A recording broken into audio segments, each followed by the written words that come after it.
Hey guys, got here fresh from the funeral for my game that lasted one day before Todd Howard dropped Oblivion Remake, literally. So today I want to go over the killer stats that Behaviour just released. I love stats, and I like seeing how they differ between Nightlight, which is sort of the community stats that have been kind of gathered by just people that have the actual program itself, basically, and I like just comparing the two and seeing what is crazy and what is not. Now, important thing to note about a lot of these things is when we have stats like these, they are usually not super in-depth, but it is the closest thing we have to an accurate assessment of what their actual stats are, because we just use Nightlight to basically guess.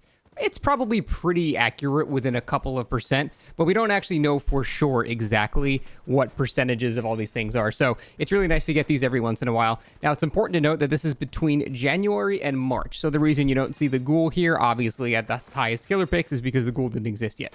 So obviously the Ghoul is by far the most picked killer in the game, the entire game's history at that point. It's like a 25% pick rate right now. But this is right before the Ghoul was added, so that's why he's not here.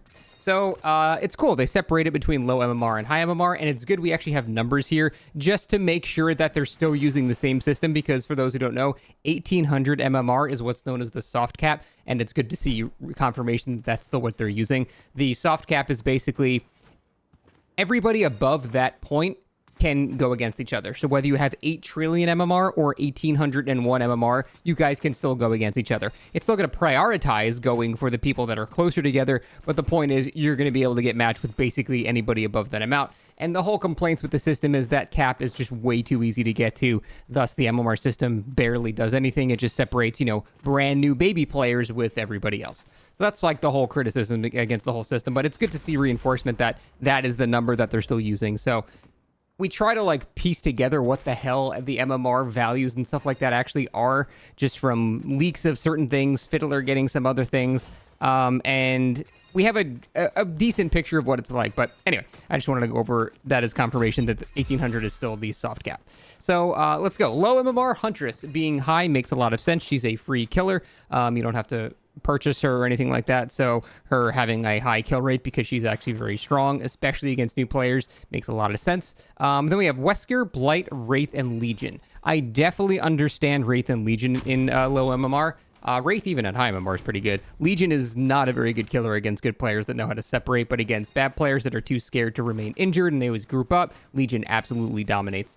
Blight being this high is kind of surprising to me, because Blight is not super free in terms of winning.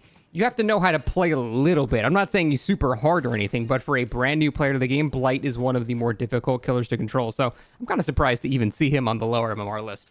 Wesker makes sense, pretty simple as well, although there's a very high skill ceiling with Wesker as well. But Huntress being here makes perfect sense. A lot of newer players tend to rely on things like proxy camping or just straight up camping entirely, and Huntress is extremely good at that. So and that makes a lot of sense. Now for high MMR, Blight being on the top, yeah, of course, that's sort of a no-brainer. Obviously, the Ghoul is there right now, but Blight being at the top makes sense. Wesker being there makes sense.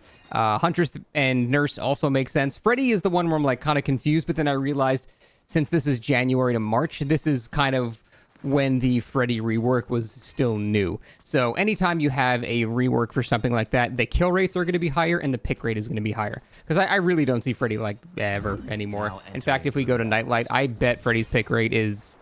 It's 1.4%. It's very, very low now. So this is just because this was right off the heels of the Freddy rework.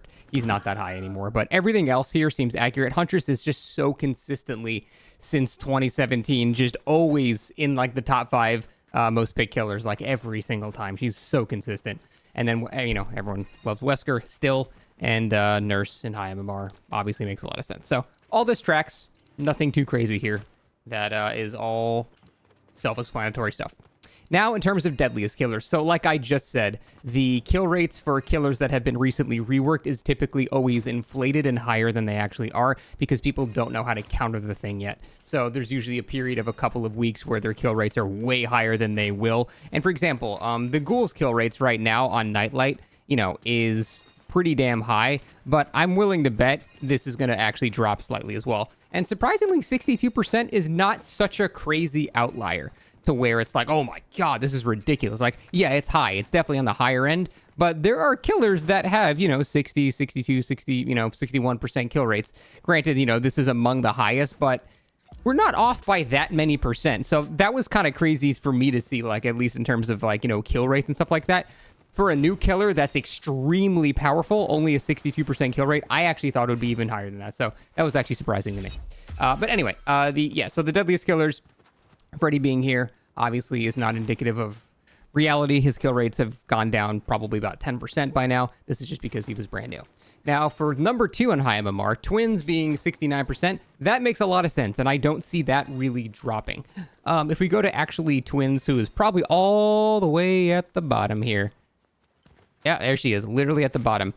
Interestingly, from Nightlight, the kill rate is 47%. So this is where I start to question the disparity in stats. How is Nightlight showing a 47% kill rate and Behavior is telling us that there's a 69% kill rate? Now, personally, I'm more inclined to believe this, because Twins is really good and very few people play the Twins, and those that do play the Twins typically are good at the Twins, meaning they're using an extremely strong killer and a killer they're good at.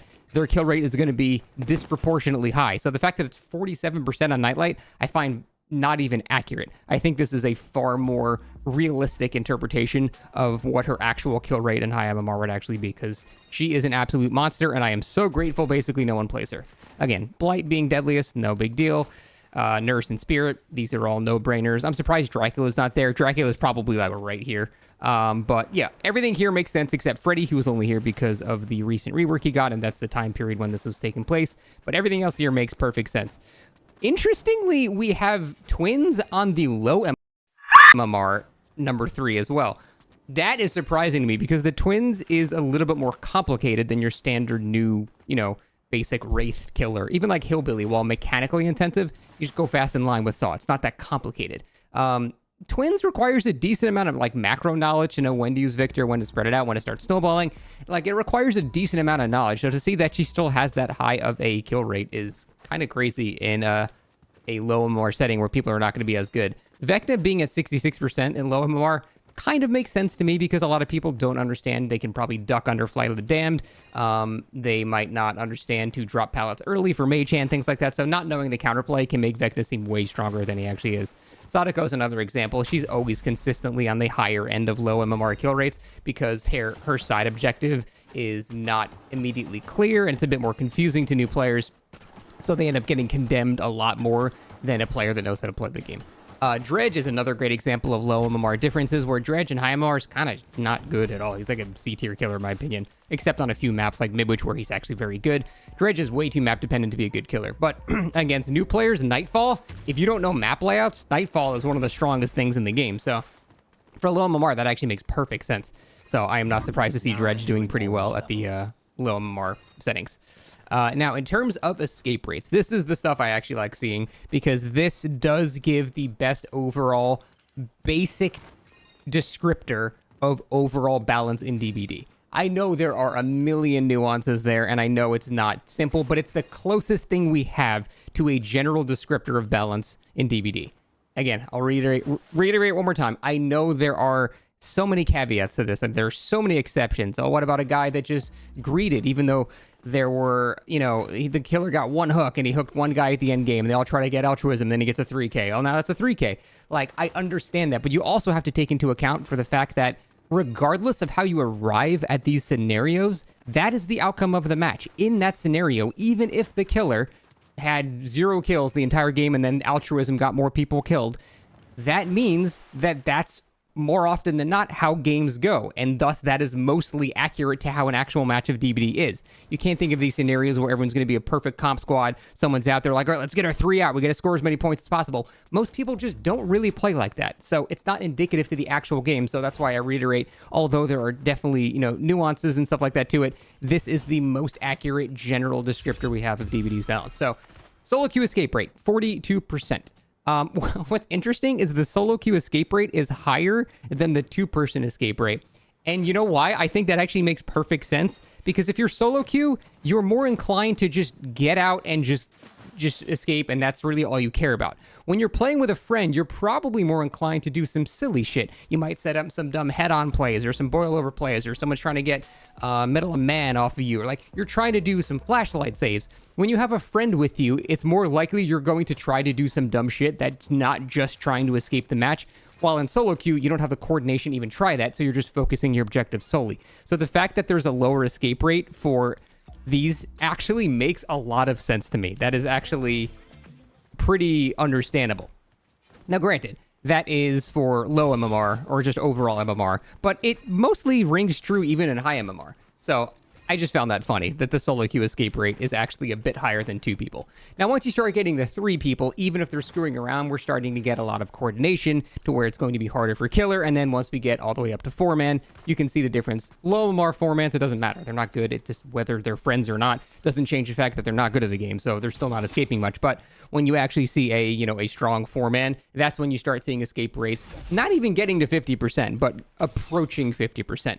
So that is where, obviously, it's a no-brainer. 4-man survive with friends are the strongest thing the killer can go against. That's just how it's been since the game has come out, and that's really never going to change. So that is mostly what I thought the rates would be at right now.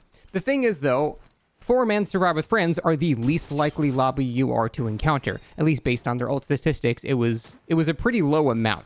You are far more likely to encounter any of these. And yeah, a full 4-man survive with friends is very rare. So although this escape rate might be high, which again, it really isn't, it's still less than half, but it might seem high, it's also far, far less likely that you encounter a 4-man survive with friends. Amount of time, I probably, in 4 hours of playing DBD day, I probably go against maybe 2 or 3 actual 4-man survive with friends a day.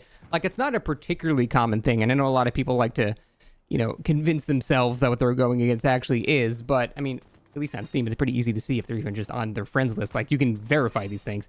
But it's not super common. But even at the strongest thing that a survivor can bring, the escape rate is still 48.2%, which is not that crazy. Again, I understand this is not super accurate stuff like that, but it's the closest thing we've got to data. So, unsurprisingly, coordinated groups playing in high MMR performed best, of course, resulting in the highest escape rate. Interestingly, solo queue players in the wider MMR bracket proved to be particularly hardy, falling above the overall escape rate. I do find that funny, and it is solely because in solo queue, you're not going to fuck around. You're just going to do the objective and try to leave. So that is pretty funny that solo queue is actually more likely to have an escape than when people are grouped up most of the time. That tickled me. That was pretty interesting. So that's it. That is all the data we have for now. I would still love to see more, but this was actually pretty interesting to look at. I love looking at the stuff, and it's a bit more than the usual very basic stuff they give us. So that's it. Thanks for watching. See you next time.